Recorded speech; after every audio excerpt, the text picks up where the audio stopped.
Bah alors, comment ça se passe justement la première fois où vous rencontrez soit des acteurs, des producteurs, je sais pas, du cinéma hongkongais? Bah, c'est très simple. Bon, je commence à écrire donc pour ce site, Davidorama. Donc, je commence à interviewer des gens, par exemple. Donc, au début, je faisais des interviews de Jean Reno, Jean Lacano, etc. Donc, je sais pas vraiment, je pouvais tout faire.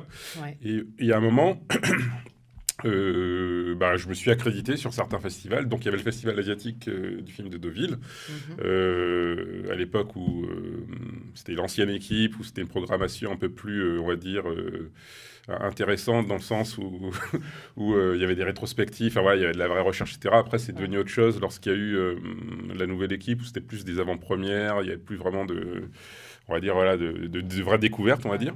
Donc voilà, donc 2001, je suis allé au Festival asiatique du film de Deauville, donc j'ai commencé à voir des films, à interviewer des réalisateurs, etc.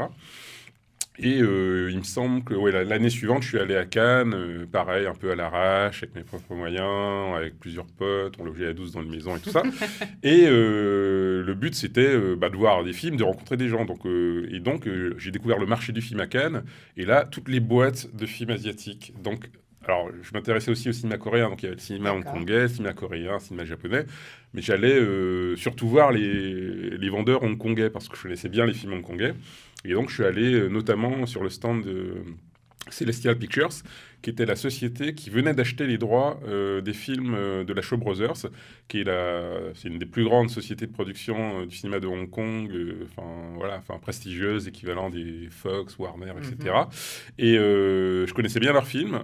Et alors, je connaissais bien leurs films d'arts martiaux, mais le truc, c'est que comme moi, j'aime bien fouiller et tout. Donc, moi, dans le quartier chinois, non seulement je me trouvais des films de Kung Fu, mais je me trouve aussi. Alors, ils n'avaient pas encore restauré leurs films, hein. Ils venaient d'acheter les D'accord. droits des Shaw Brothers qui devaient restaurer. Mais moi, j'avais déjà vu des versions, on va dire, semi-officielles, malaisiennes, qualité pourrie, de films de la Shaw Brothers, mais pas seulement des films de Kung Fu, aussi des films d'opéra. Donc, voilà, je découvrais des trucs extraordinaires. Donc, j'ai découvert le cinéma d'opéra de Hong Kong, le Wang Mediao.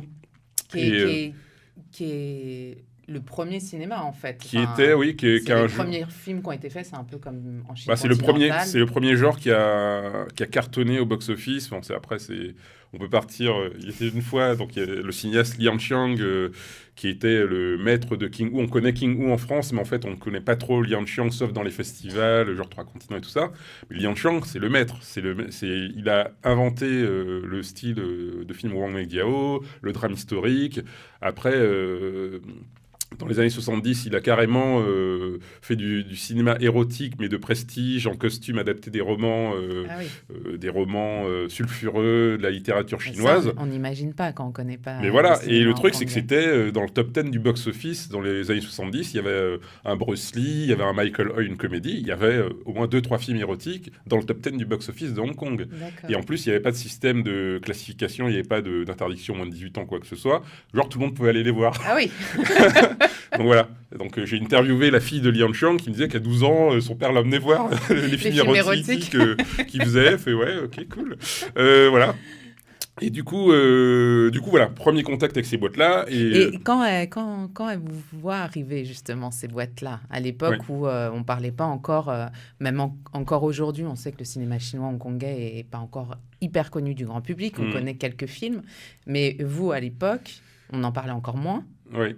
Bah, surtout, Il- moi, je m'intéressais, comme je vous dis, je m'intéressais aussi aux films pas d'arts martiaux, donc des classiques, drames C'est ça, historiques, ils ont dû se etc. demander où Et vous aviez donc trouvé ça. on me prenait Un pour peu un un ovni, extraterrestre, quoi. voilà. Donc, et surtout quand je commençais, je feuilletais les catalogues, et puis genre, ah oui, voilà, Lily Hua, etc. Ah, mais comment tu connais Lily Hua? C'est pas possible, et tout. Effectivement, Lily Hua, c'est une grande actrice chinoise, mais on n'a jamais vu aucun de ses films en France, sauf dans les festivals, Festival de Cannes, dans les années 60, il y avait, je sais plus, L'impératrice Wu, ou bien le film d'avant, euh, comment ça s'appelait, la concubine magnifique. C'est jamais sorti en salle en France. C'est Hmm. passé à Cannes, il y a eu un prix technique, je crois, ou voilà. Mais ce genre de film n'est jamais sorti en salle en France, les drames historiques. Donc, et pour moi, ça fait partie de l'âge d'or du cinéma de Hong Kong. Donc le fait que les gens connaissent uniquement les films de Kung Fu, et souvent, alors à part les films de sabre, genre La Rage du Tigre, etc., où il y avait un peu de budget, mais les films de kung-fu de la fin des années 70, ou même milieu des années 70, c'est genre très peu de décors, trois mecs qui se battent, etc. Pour moi, c'était un peu cheap, même si certains films étaient géniaux. Après, il y a les films de Chow Yun qui sont... Il y a un peu plus de décors, de costumes, etc., puis les intrigues sont meilleures, mais ces films-là ne sortaient pas en France. On a eu droit à La Main de Fer. La Main de Fer, c'était... donc un film de Chung Chang-wook, un coréen. C'est le premier film qui a cartonné au niveau mondial de Kung-Fu, avant Bruce Lee. Donc il est sorti dans tous les pays, en Espagne, en France, etc. Pour moi, La Main de Fer, c'est un film sympa, mais dans l'esprit des gens qui l'ont découvert en salle à l'époque, dans les années 70, pour eux, c'est le meilleur film de tous les temps. Ouais. Parce qu'il y a la nostalgie, parce qu'il y a le souvenir. Mais quand moi, début des années 2000, j'ai découvert les autres films produits par la Shaw Brothers, donc qui avaient produit... entre 58 et milieu des années 80, ils ont dû produire près de 1000 films ou un peu plus. Bon, j'ai pas tout vu, mais, mais j'en ai vu un bon paquet et j'ai vu dans tous les genres. J'ai vu comédie musicale, j'ai vu des films réalisés par des Japonais. Donc le producteur Run Show, il prenait, il allait piocher, on va dire, des talents en Corée, au Japon, pour avoir les meilleurs techniciens japonais, les meilleurs techniciens coréens. Il faisait des coproductions avec la Corée, et ça, peu de gens le savent. Les films, il y avait des films dans...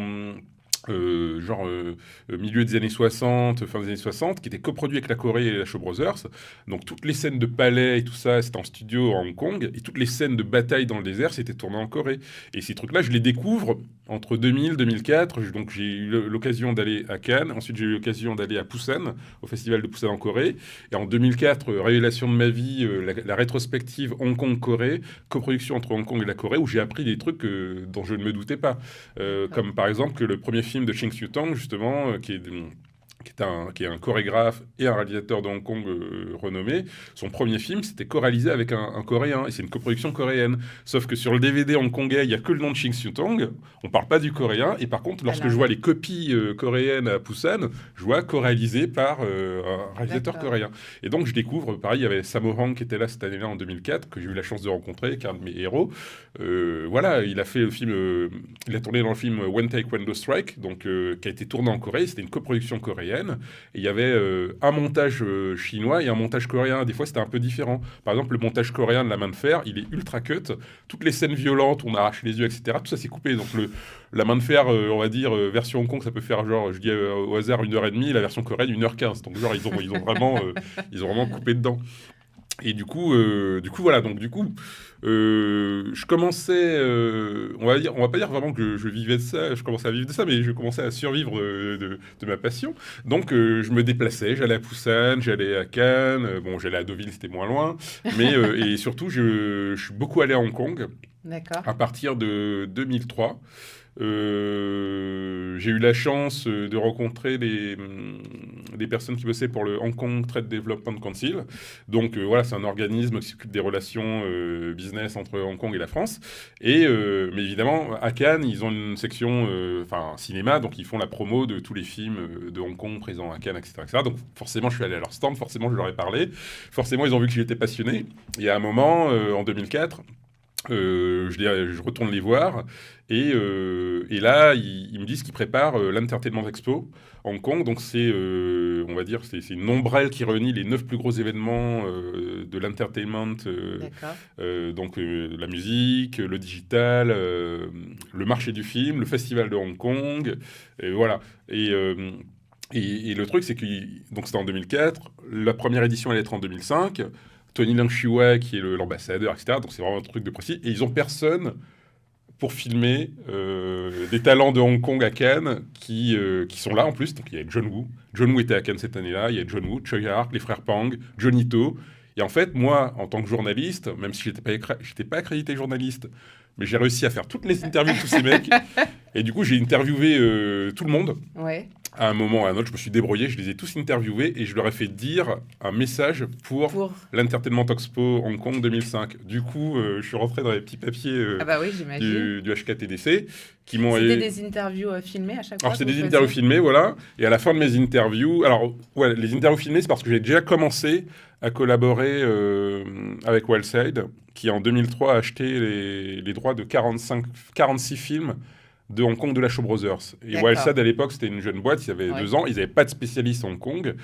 J'ai entendu, voilà, j'ai entendu, j'ai entendu que les films avaient été vendus, comme j'avais déjà commencé à être en contact avec Celestial Pictures, qui avait les droits de ces films. Et donc, lorsque j'ai appris que Wildside avait acheté des films, ben, je suis rentré avec, Bonjour. je suis rentré en contact avec Wildside direct. J'avais fait qu'écrire dans les magazines Ouais. ou sur Internet.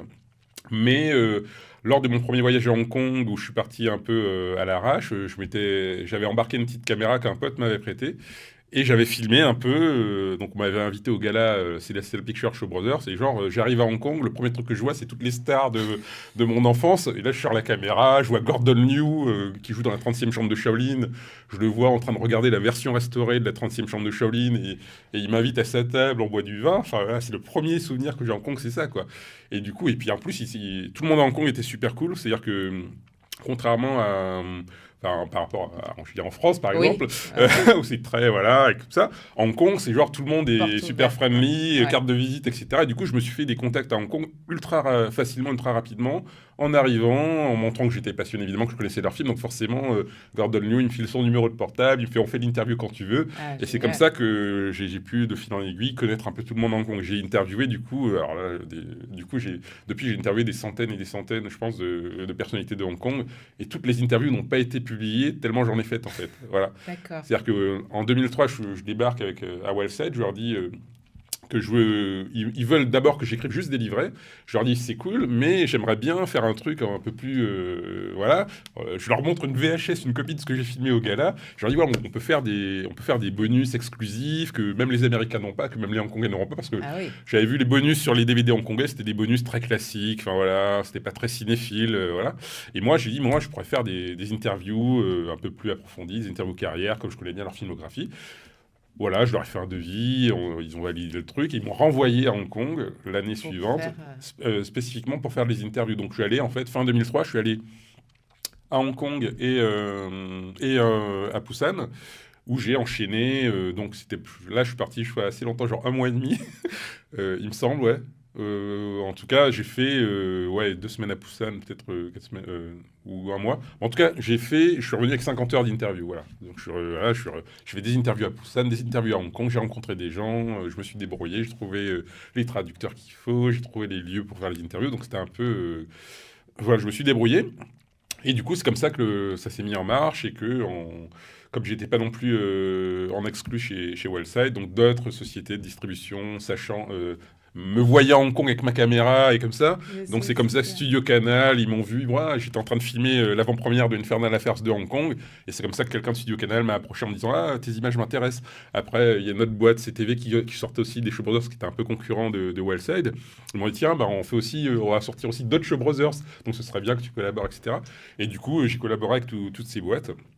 Et je continue en parallèle à écrire pour des magazines, donc Humilité surtout. Il y avait ensuite, en 2006, il y a un magazine créé par ceux qui ont fait Mad Movies, ça s'appelait Mad Asia, qui a fait, je crois, 6 numéros seulement. Il y avait aussi le magazine Asia Pulp. Enfin voilà, il y avait plein de magazines à un moment. C'était bien pour moi. Donc, et le truc, c'est qu'à un moment, bah, les gens se sont lassés, ça se vendait moins bien. Donc tout s'est arrêté en même temps. À la fois les bonus DVD, à la fois donc fin 2007, début 2008. Ah oui, ça a été, les bonus DVD, ça s'arrête. Il y a trop de films de kung-fu, les gens, ils en ont marre. Ils trouvent que c'est toujours la même chose, donc ça se vend de moins en moins bien. Les magazines s'arrêtent aussi, Comité, Asia Pulp, Mad Asia, tout ça. Et du coup, moi, je me retrouve à essayer de faire, à rebondir. Donc, je suis passé à la photo, etc. Je n'ai pas fait que de l'asiatique et tout. Mais après, convaincre les gens qu'on sait faire autre chose que ce dont on est spécialiste. Surtout en France, c'est compliqué.